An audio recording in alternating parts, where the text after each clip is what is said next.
Betul, saudara melakukan wawancara, ya kan?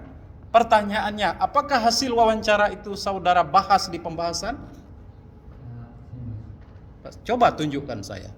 Mana kalimat yang mencerminkan bahwa paragraf itu, alinea itu adalah hasil dari wawancara? Jangan lama-lama, kan ini kerjaan saudara sendiri. Dosen aja baru terima ini 3 hari udah bolak-balik ya. Serius membaca. Oke, kita buka saja halaman 110. Dialog tatap muka, face to face dialog. Mana kalimat yang di sini mencerminkan dari hasil wawancara?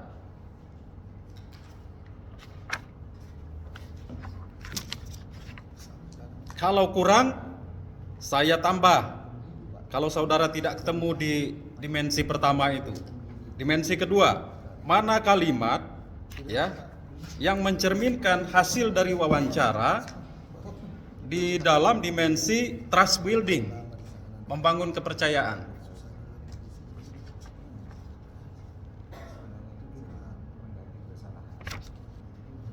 Enggak ketemu ya? Terus saudara wawancara itu untuk apa? Itulah yang disebut hasil gitu. Wawancara itulah hasilnya, datanya.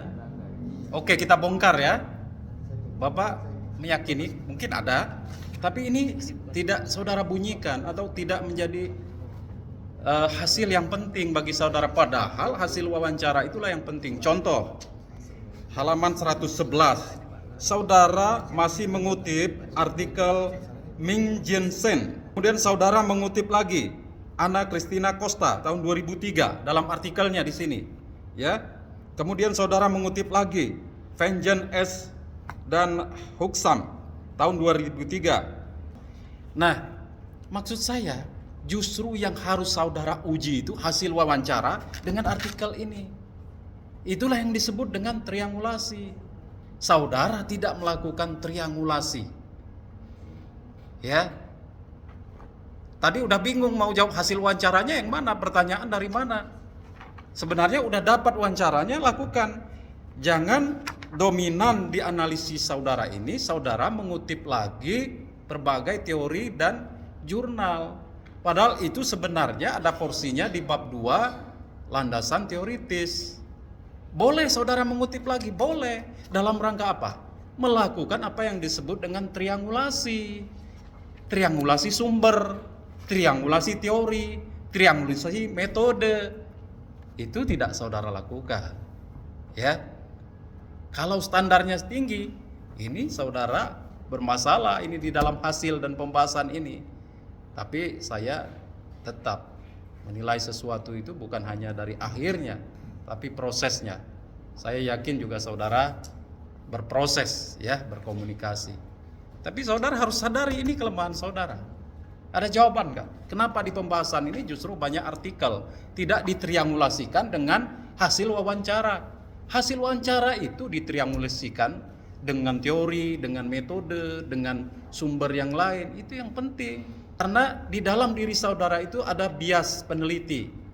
Saudara bekerja di situ kan? Nah ini persoalannya.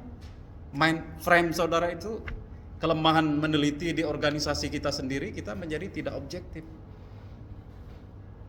Betul nggak yang Bapak katakan barusan? Saudara tidak melakukan triangulasi. Betul tidak? Jangan siap-siap aja, coba cari. Kan Bapak sudah tantang saudara, ada nggak kalimat dari hasil wawancara? Oke, hasil wawancara tidak harus dikutip langsung. Bapak setuju. Tidak harus misalnya pakai tanda kutip ini wawancara bupati, ini wawancara ketua KPU, tidak apa-apa. Nah, bagusnya sih dikutip langsung.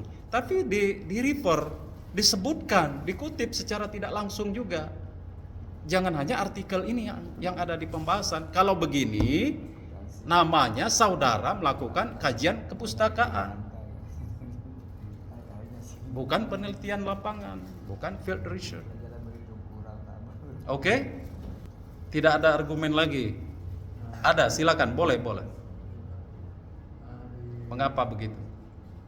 Itu sudah jauh di depan, tapi tidak apa-apa. Nah, oleh sebab itu kalau ada begini, ya ada ya, tapi sangat terbatas. Tapi Bapak ingin mengatakan Yang utama itu, pelaku yang utama itu hasil wawancara saudara.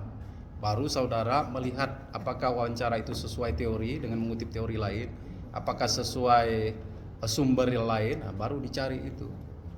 Begitu ya caranya. Jadi lakukan triangulasi. Coba buka metodologi saudara. Saudara sendiri kok menyebutkan di sini, ya, halaman 86. Triangulasi sumber, triangulasi metode, triangulasi penyelidikan, triangulasi teori. Saudara sudah sebut, saudara tidak lakukan, atau minimal saudara melakukannya itu sangat minim, sedikit sekali. Oke, paham nggak? Paham sejauh ini? Ada komentar? Kalau itu seharusnya saudara yang memandu pertanyaan itu sama dengan Pak Karno tadi. Bertanya itu jangan lepas dari kerangka konseptual.